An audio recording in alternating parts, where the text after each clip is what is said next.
पूरी दुनिया ने देखा कि डिबेट में कोई जीत सकता है, हार सकता है, उसमें कोई शक हो सकती है, लेकिन जो मैथमेटिकल है कि 2 और 2 4 होता है, इसका कोई चैलेंज नहीं है। मैथमेटिकली कल प्रूव हो गया कि जो बीजेपी का और नेशनल कॉन्फ्रेंस का फिक्स मैच था राज्यसभा इलेक्शन में कि 3 हमें दे दो भाई, 1 आप ले लो, वो कल एक्सपोज हो गया। इसके 2 पहलू हैं। पहला, वो की जो क्रॉस वोटिंग हुई उस पर मैं बाद में आता हूं, लेकिन पहले ये देखते हैं कि कल इलेक्शन कमीशन ने जब फाइनल रिपोर्ट दिया, कल जब इलेक्शन कमीशन ने फाइनल रिपोर्ट दिया तो उसमें जो है बताया गया कि 28.1 वोट्स चाहिए थे जीतने के लिए सीट नंबर 3 पर।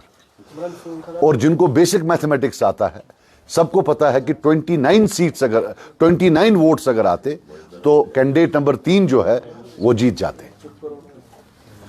29 वोट्स, 28.1 मतलब 29 वोट्स में कैंडिडेट नंबर 3 जो है वो जीत जाते। लेकिन इन्होंने कैंडिडेट नंबर 3 को 31 वोट डाले नेशनल कॉन्फ्रेंस वालों ने। इतना ही नहीं, सुनने में यह भी आया है कि 1 वोट जो रिजेक्ट हुआ है नेशनल कॉन्फ्रेंस के मेंबर के हाथ हुई, वो भी कैंडिडेट नंबर 3 को ही जा रहा था। मानना यह है मेरा कि अगर ये उनको 29 डाल देते और 28 जो है वो बीजेपी के पास थे, हो गया 57, तो फिर भी 30 वोट इनके पास बढ़ते थे। आप समझे मेरी बात, फिर 30 बचते थे। अगर ये 30 देते कैंडिडेट नंबर 3 को तो 29 बचते थे।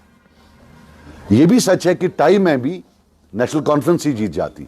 लेकिन यह आप मुझे बता दीजिए कि ये जो 2 या 3 एक्स्ट्रा वोट है, कोई स्पेस नहीं रखना कैंडिडेट नंबर 4 के लिए, ये क्या था? ये हो गया पहला पहलू कि इन्होंने खुद ही ऐसे वोटिंग की कि अगर क्रॉस वोटिंग नहीं होती फिर भी जो है कैंडिडेट नंबर 4 जो है उसको हारना था, उनको हारना था। नंबर 2, ये क्रॉस वोटिंग की किसने? मैं तो शुक्र हूं, मानता हूं अल्लाह ताला का कि इसी कमरे से मैंने अनाउंस किया कि मैं अब्सटेन करूंगा, वरना आप लोग भी मीडिया के लोग हैं, दिल पर हाथ रखकर कहिए आज सारी उंगलियां मुझ पर होती। मैं वसूख से कहता हूं, I am saying this on authority, all cross voting has been done by National Conference. सब इन्होंने खुद किया है। अगर कोई आरटीआई है, कोई कोर्ट है, मैं चैलेंज करता हूं, क्योंकि शायद सीरियल नंबर होता है, मुझे पूरा नहीं पता है, शायद सीरियल नंबर होता है, अगर पता करा जा सके तो इनके 4 मेंबरान थे। और जो है ये किसने किया है, जो ये रिजेक्ट करवाए हैं, कोई लोअर केजी के बच्चे तो है नहीं कि रिजेक्ट हो जाए, ये सबको पता है। बच्चे तो है नहीं किंडरगार्टन के कि इनको रिजेक्ट हो गया, ऐसा हो नहीं सकता है। 7 मेंबर अभी आपके जो हैं सीधे सीधे आपने गिफ्ट किए हुए हैं बीजेपी को। तो मैं ये कहना चाहता हूं फिक्स्ड मैच है, और ये वो पार्टी है जिसने सब पर उंगली उठाई इलेक्शन से पहले कि सब बीजेपी हैं और वो एक बीजेपी के खिलाफ है, और आज हमने उनको रंगे हाथों उनकी गोद में पकड़ा। गोद में बैठे हुए हैं, उनकी टोटल गोद में बैठे हुए हैं। और ये हमारी कौम को भी देखना चाहिए कि किन लोगों की बात सुनकर उन्होंने एक पूरा इलेक्शन जो है वो जाया कर दिया। बीजेपी खुद अगर पावर में नहीं आई तो उनकी चुनी हुई, उनकी प्रेफरेंस वाली पार्टी जो है वो इस वक्त रूल कर रही है। दिस इज माई बेसिक, जो मैं आपको यहां लाया बताने के लिए कि ये देखिए, ये एक फिक्स मैच था, दिल्ली के साथ तय था। कांग्रेस वालों को इनने वोट सीट नहीं दी, और सुनिए ये कांग्रेस को ये सीट नंबर 4 दे रहे थे, ये हारने वाली। ये वो उमर अब्दुल्ला साहब हैं, कैसे बोल रहे थे, we have given them seat number 4, why they don't contest it? इसलिए ताकि आज उनको 22 वोट आते या 21 वोट। और हमने तब भी कन्वे किया था कि अगर कांग्रेस को वोट ये सीट देते हैं, we will vote for them, अगर सीट नंबर 3 देते हैं। क्यों? एक नेशनल पार्टी थी, हमारा कांग्रेस से कोई लेना देना नहीं है, एक नेशनल पार्टी है। नेशनल पार्टी का जब वो नेशनल स्टेज पर बातें एडवोकेट करते हैं उसका मजा कुछ और होता है, रीजनल पार्टीज का मजा कुछ और होता है। और हमने देखा है जो नेशनल कॉन्फ्रेंस वाले पुराने राज्यसभा मेंबर गए हैं, उनने भी कोई पहाड़ वहां से खोद के नहीं लाए हैं।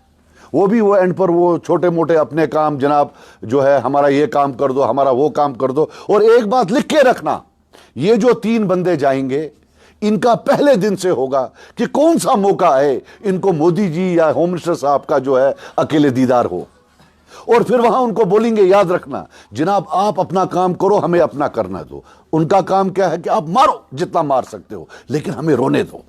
ये पिछले 70 साल की हिस्ट्री है जम्मू कश्मीर की, कि दिल्ली जाकर इनका है मारो हमें रोने दो, यहां आके रोएंगे है दिल हंसा है दिल हमर, वहां जाकर उनको बोलेंगे डंडा जरा तेज करो, इनका दिमाग खराब हो गया। आर्टिकल 370 वो भी यही था। आज मालूम पड़ रहा है कि उस दिन जो ये रात को गए वहां जो मीटिंग की वो भी यही थी, धोखे पे धोखा, धोखे पे धोखा। अब हमारी दुआ है कि जो हमारी कौम है वो कहीं बेदार हो जाए और देखे कि वो वोट किसको दे रहे। ऐसा तो नहीं कि बीजेपी खुद ही अपने उम्मीदवार को वोट दिलवा रही है। वो इलेक्शन के वक्त आते हैं, इनको गालियां देते हैं, बाकी चीज सियासी गालियां देते हैं, इनको इतना अटैक करते हैं, लोग समझते हैं लगता है बीजेपी इनसे डरती है, वो जाके वोट डाल देते हैं इनको, और मुझ जैसे गरीब को बोलते हैं यही जो कोई मजहबी है। मैं कहता हूं मुझे अल्लाह ताला ने बचाया, शुक्र है मैं नहीं था वहां का। दफान सत्वे वोट कर में 6 मीजेर। बहरहाल ये मेरी गुजारिशात थी आपके सामने, तो अगर आपको कोई वज़ीर आला उमर अब्दुल्ला का ट्वीट आया कि जो आपने अभी कहा कि क्रॉस वोटिंग जो हुई है नेशनल कॉन्फ्रेंस के ही मेंबरान ने किए, उनका कहना है कि नेशनल कॉन्फ्रेंस के वोट इंटैक्ट रहे, लेकिन जो उनके साथ वादे किए गए थे नेशनल देखिए के कांग्रेस के शायद उनमें से शक पीपल डेमोक्रेटिक पार्टी पे किया जाए। आप मेरी बात सुनिए, उमर अब्दुल्ला साहब सच के लिए माने जाते हैं। स्मार्ट मीटर में जैसा उनने सच बोला, फिर उनने 12 गैस सिलेंडर का सच बोला है। अरे उतना सच कौन बोल सकता है? मतलब आपको आज उमर साहब की ये हालत है, अगर वो बोले बाहर दिन है लोग बोलेंगे रात है। तो अगर उन्होंने बोला है कि एनसी ने नहीं किया है, इसका मतलब ही है कि उन्होंने किया, क्योंकि आप स्मार्ट मीटर का देखा आपने वो वीडियो, वैसे तो हजारों वीडियो हैं। अब यह है कि वो पहले थकेंगे झूठ बोलते बोलते या कौम पहले थक जाएगी सुनते सुनते, अब वो है और कुछ नहीं है। महराज मलिक पे भी इल्जाम आयद किया गया है कि उन्होंने भी जो है बीजेपी के हक में। मुझे ये बताओ यार, वो बंदा जेल में है, वो कुर्बानी दे रहा है, किसकी इतनी हिम्मत है कि वो उस आदमी पर उंगली उठाए जो जेल के अंदर है? ये खुद सेक्रेटरीट के वहां ऑफिस में बैठे हुए हैं, 10-10 गाड़ियों में घूमते हैं, और इनकी ये हिम्मत, ये जुर्रत कि उस इंसान पर उंगली उठाएं जो पीएसए में जेल में बैठा है कोट बलवाल में। There is a limit to shamelessness. और ये जो इनके मेंबर परसों वहां एहतजाज कर रहे थे असेंबली में, वो ड्रामा था? आप बताइए ना प्लीज, इन्हें एहतजाज किया परसों या नहीं? वो जो प्ले कार्ड लेकर बैठे थे वो क्या था? मतलब 2 दिन पहले महराज मलिक साहब एक हीरो थे और आज जीरो हो गए। ये है नेशनल कॉन्फ्रेंस। नेशनल कॉन्फ्रेंस वालों को यह बता दूं कि वो पीएसए में अंदर हैं, पीएसए लाने वाले आप, हजारों लोगों को पीएसए में डालने वाले आप। आपको क्या पता है जेल क्या होती है?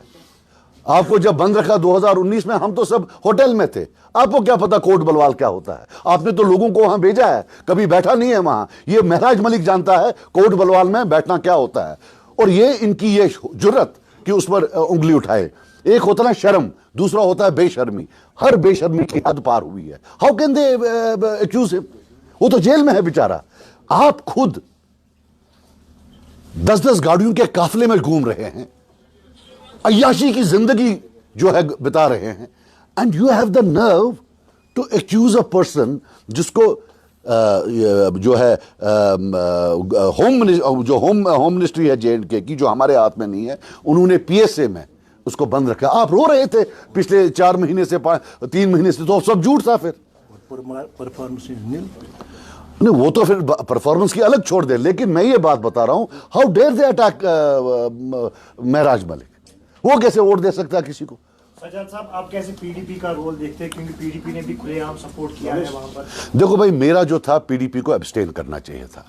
अब आपको पता है पिछले 30-40 साल से यही 2 टीमें हैं और थर्ड एम्पायर दिल्ली में बैठता है, बाकी अल्लाह जाने। ये 2 टीमें और थर्ड एम्पायर, ये सबको पता है। चलें आगे। बीजेपी ने कलकत्ता 28 उमर अब्दुल्ला आपसे काफी ज्यादा नाराज नजर आए क्योंकि कल आपने वोट कास्ट नहीं किया, मगर एक चीज देखने को मिली कि उन्होंने कहा कि वोट कास्ट करना बीजेपी का साथ देना शहजाद लोगों का। यार आप ऐसा सुनाओ, आप लोगों को हंसाना चाहते हो या कोई चीज सवाल पूछ रहे हो? इससे बड़ा आज की डेट में अगर मोदी जी से कोई बड़ा बीजेपी है वो उमर अब्दुल्ला साहब है, ये याद रखना। सजाद साहब, अभी उमर अब्दुल्ला की 10 मिनट पहले मीडिया ब्रीफिंग हुई। एक तो उन्होंने अपने लेजिस्लेटर्स के बारे में कहा कि उनका वोट दाएं बाएं नहीं गया। दूसरा, उन्होंने इंजीनियर रशीद के भाई पर भी तनकीद की है कि वो बीजेपी के खिलाफ वोट डालना नहीं चाहते थे। तो कुल मिला के उनका ये कहना है कि 4 ऐसे लोग हैं जिन्होंने खिलाफ वोट किया और उनका नाम भी उनके पास आया है। अपनी पार्टी के बारे में उन्होंने कहा है कि कोई वोट दाएं बाएं। अगर उनके पास नाम आया है तो वो अनकॉन्स्टिट्यूशनल है। उनके पास कैसे नाम आया ये बताइए। उनके पास नाम कैसे आया, वो तो इलीगल है। रही बात खुर्शीद साहब की, तो इंजीनियर साहब का भी नहीं पता है उन्हें परसों वाइस प्रेसिडेंट में किसको वोट डाला। तो उसमें हो सकता है, क्योंकि to be very honest with you, मैं कोई तनकीद नहीं कर रहा हूं, but I won't be surprised अगर वो भी इसमें शामिल हो। ये टीम बड़ा है, अब कौन क्या है थर्ड एम्पायर जानता है। सजाद साहब, बीजेपी के लीडर ने कल कहा कि आप हमारे 28 एमएलए नहीं है, 32 एमएलए असेंबली में है। तो ये एक स्टेटमेंट ओपनली बीजेपी के एक सीनियर लीडर ने दिया, तो आप इसको कैसे देखेंगे? नहीं तो हॉर्स ट्रेडिंग है या खुद से, मुझे नहीं लगता हॉर्स ट्रेडिंग है। मुझे लगता है कि ये क्या नाम है इसका, अंडरस्टैंडिंग है। अंडरस्टैंडिंग है। 32 नहीं है, वो 42 + 28 ये 70 है। 42 नेशनल कॉन्फ्रेंस के और 28 बीजेपी के, ये 70 हैं टोटल मिलाकर। तो उसमें जो हैं ये एलओपी साहब और जो सीएम साहब हैं वो जॉइंट इनके जो हैं हेड हैं। आपस में सब जो है ड्रामा वामा, फोटो भी आपने देखे होंगे, जो स्पोक्स पर्सन्स के साथ वो फोटो, फिर जो वो बाकी फोटोज देखे होंगे कैसे गले मिल रहे हैं। अगर आम कश्मीरी कहीं नजदीक लिखा, वो तो तमिस सनन मरित तमिस दिन हुक्म कुफर पान क्या शासा नली नाल है। अल्लाह ताला दीन माफी मर यात कोमस करिन बेदार। एलओपी साहब ने इस स्टेटमेंट पर भी कल जवाब दिया। उन्होंने कहा था कि हमारी लड़ाई विचारधारा से है, किसी व्यक्ति से नहीं है। तो हाथ मिलाना या फिर किसी तरीके का कोई भी कार्य करना, उसमें कोई आपत्तिजनक चीजें नहीं होनी चाहिए। वो उन्होंने कहा था। मैं एक बात बता दूं, अगर उमर साहब आला किस्म के एक्टर हैं तो एलओपी साहब भी कोई कम एक्टर नहीं है, वो भी जबरदस्त एक्टर हैं। एक्टिंग में दोनों की बड़ी महारत है। हम ऐसी बात नहीं, मैं दोनों की इज्जत करता हूं, लेकिन एक्टिंग में दोनों जो हैं, लगता है वो मुंबई में होता ना FTI वहां से पढ़ के आए हैं। सर, कांग्रेस की सारे रोल को आप कैसे देखते हैं? उन्होंने पहले कहा सेफ सीट नहीं मिली, फिर ऐसा लग रहा था शायद वो पोलिंग में हिस्सा भी नहीं लेंगे, लेकिन बाद में उन्होंने कहा हाईकमान ने हमें कहा कि पोलिंग में हिस्सा भी लेंगे। और सरकार जिस तरह तारीफ में तना साहब का ट्वीट भी आया, वो तंज भी था, और वहां पे जो है उन्होंने जो है इनको कांग्रेचुलेट भी किया। और इसी देखिए मेरी बात सुनिए, मुझे बहुत इज्जत है सब नेशनल पार्टीज की इंक्लूडिंग कांग्रेस, और मैं कांग्रेस हाईकमान राहुल गांधी जी से भी अपील करूंगा यहां एज अ कश्मीरी कि या तो आप ओपनली बीजेपी के खिलाफ रहिए या उन पार्टियों को सपोर्ट मत करिए जो बीजेपी की गोद में है। कांग्रेस के पास एक प्लस पॉइंट है, वो एक वाहिद पार्टी है जिनका माजी बीजेपी से जुड़ा नहीं है, ना फ्यूचर में कभी वो बैठ सकते हैं। वो मुल्क के लेवल पर, नेशनल लेवल पर दो अपोजिट पार्टीज हैं। जब कांग्रेस किसी के साथ जुड़ जाती है जम्मू कश्मीर में, तो लोग ये प्रिज्यूम कर देते हैं कि ये एंटी बीजेपी होगा, वरना कांग्रेस के साथ कैसे बैठता। यही राहुल गांधी साहब, मैं इनको बोलता हूं कि आपने क्यों, आप तो इतने बड़े लीडर हैं, आप पूरे हिंदुस्तान के लीडर हैं, आपने क्यों कांग्रेस को मतलब बिल्कुल जो है महदूद कर दिया है in the lens of two families, two parties. क्यों आप हम पर ये जुल्म कर रहे हैं? आप आए, आप इलेक्शन में उमर अब्दुल्ला साहब के घर गए, उनको एक क्रेडिबिलिटी मिली, उस क्रेडिबिलिटी को उन्होंने सबको बोला बीजेपी है और हम सबको क्रश कर दिया। हमने आपका क्या बिगाड़ा है? जब आप इनके घर गए वल्लाह तब भी ये उनकी गोद में बैठे थे बीजेपी के, और आज भी ये बीजेपी की गोद में बैठे हैं। आप माने या ना माने, और मैं आपको बताऊं जितनी भी ये सो कॉल्ड इंडिया अलायंस में सेक्युलर पार्टीज हैं, मैं इनको आज चैलेंज करता हूं, do they know anybody apart from BJP and NC? They don't want to know anybody. उनका भी एक बहुत बड़ा रोल है कश्मीरी को एलियनेट करने में, वो किसी को जानना ही नहीं चाहते हैं, बस इन दो खानदानों को जानना चाहते हैं। एक एलीट क्लब है, ये क्या एलीट क्लब है? क्या कश्मीरी किसी और आम कश्मीरी से वो हाथ नहीं मिलाना चाहते? अब ये जो कांग्रेस का मामला है, वो दिल पर हाथ रखकर कहे, are they not by proxy supporting BJP है? और एक मशवरा उनको दूंगा, पिछला बिहार इलेक्शन, तब फारूक अब्दुल्ला साहब ने चाइना का बोला, उसके बाद कभी चाइना का बोला? कांग्रेस साहब ऐसे बयान इनसे दिलवाएंगे, ये आपको वहां प्रॉब्लम होगी। हमारे नुकसान को छोड़िए, अपना नुकसान देखिए। आज डिजिटल मीडिया है, यहां कोई बयान देते हैं उसका जो इम्पैक्ट है पूरे हिंदुस्तान में पड़ता है। हमारे नुकसान को तो आप छोड़ दीजिए, हमारे साथ क्या कर रहे हैं, आपके इलेक्शन आगे आ रहे हैं, इनसे क्या कहलवाएंगे अल्लाह ही जानता है। ये जो कल जे मीर साहब ने क्योंकि मैं आपको एक बात बता दूं, जो स्पेस इन दो पार्टीज को मिलती है वो तो हमें नहीं मिलती है हिंदुस्तान के खिलाफ बोलने के लिए। बाकी चीजों में हम करें तो हमको तो वहां जोधपुर भेज देते हैं हमारे वर्कर्स को।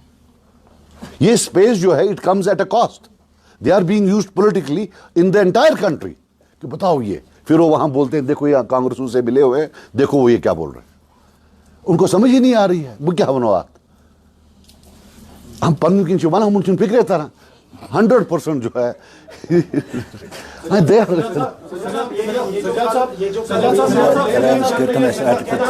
सपोर्ट ये जो कल जे मीर साहब ने अर्ज किया है चीफ मिनिस्टर को कि जिस तरीके से नॉन बीजेपी पार्टीज एक साथ हुई हैं, एक ऑल पार्टी डेलीगेशन दी जाए ताकि वो राइटफुल डिमांड्स को लेके गवर्नमेंट ऑफ इंडिया को प्रेशराइज करे। तो किस तरह से आप इसको ऑल पार्टी? मैं बिल्कुल सपोर्ट करता हूं, लेकिन हकीकत सच होनी चाहिए। जब हम वहां बैठेंगे उमर अब्दुल्ला साहब उस साइड होने चाहिए बीजेपी वालों के साथ, और हम उनको फिर डिमांड करेंगे।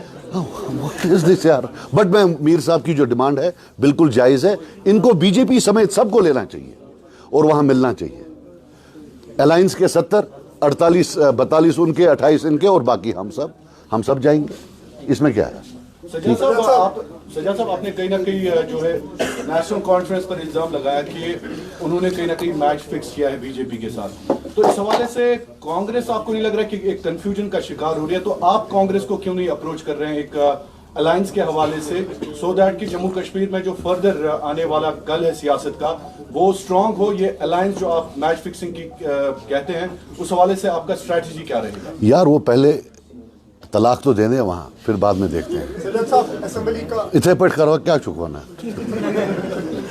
सज्जाद साहब असेंबली का ऑटम इजलास चल रहा है, बहुत से मामला है, स्टेटों को छोड़ के रिजर्वेशन का मामला, मुलाजिमों का मामला, क्या आपको लगता है कि आज के इस इजलास में जो 31 तक चलेगा मामला हल होंगे? ये इन्होंने 5 दिन रखा है, ये एक शैम है, ये सिर्फ वक्त पूरा करने के लिए।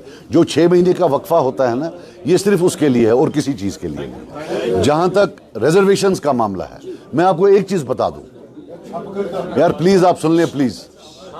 सर बोलिए।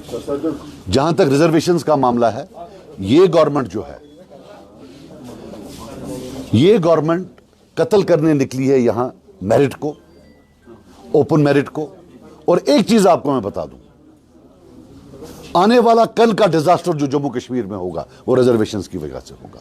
और मैं आज यहां बोलता हूं, आई विल नाउ इंशाल्लाह, हम अब ये बहुत सारे बयान हो गए, अब हम ग्राउंड पर जाकर एजिटेशन करेंगे अगेंस्ट रिजर्वेशंस। बहुत हद हो गई, हद पार हो गई। हम जाएंगे, भूख हड़ताल करना पड़े, लोगों को जमा करना पड़े, मैं आज बोलता हूं हम घर घर जाकर, बिकॉज अनफ इज अनफ। और ये ड्रामा कर रहे हैं, झूठ बोल रहे हैं। इनको तो सब कमेटी बनाने में जब अमीर की बात होती है 2 मिनट लगते हैं।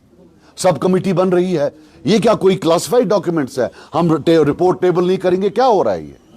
दे are lying through their teeth. और एक बात बताऊं, इसमें जो कश्मीर का जिला है वो डैमेज हो रहा है, वो बहुत बहुत बुरी तरह से डैमेज हो रहा है। लिस्ट पे लिस्ट निकले जा रहे हैं और कश्मीरी कहीं है ही नहीं।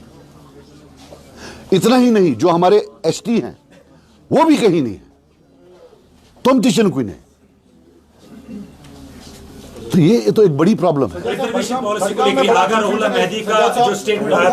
बड़गाम में बड़ा कंफ्यूजन है, कोई किसी के साथ नहीं लग रहा है वहां पे। यहां से आप बोल रहे हैं पीडीपी ने एनसी को वोट दिया राज्यसभा में, तो बड़गाम में आप भी साइलेंट है, बाकी लोग भी साइलेंट है, क्या वजह है? हमें यार गलती हो गई, थोड़ा सा टेक्निकल फॉल्ट हो गया। ये वाला नहीं जो इनका हुआ, इनका तो जान के हुआ, जो इनका टेक्निकल फॉल्ट था।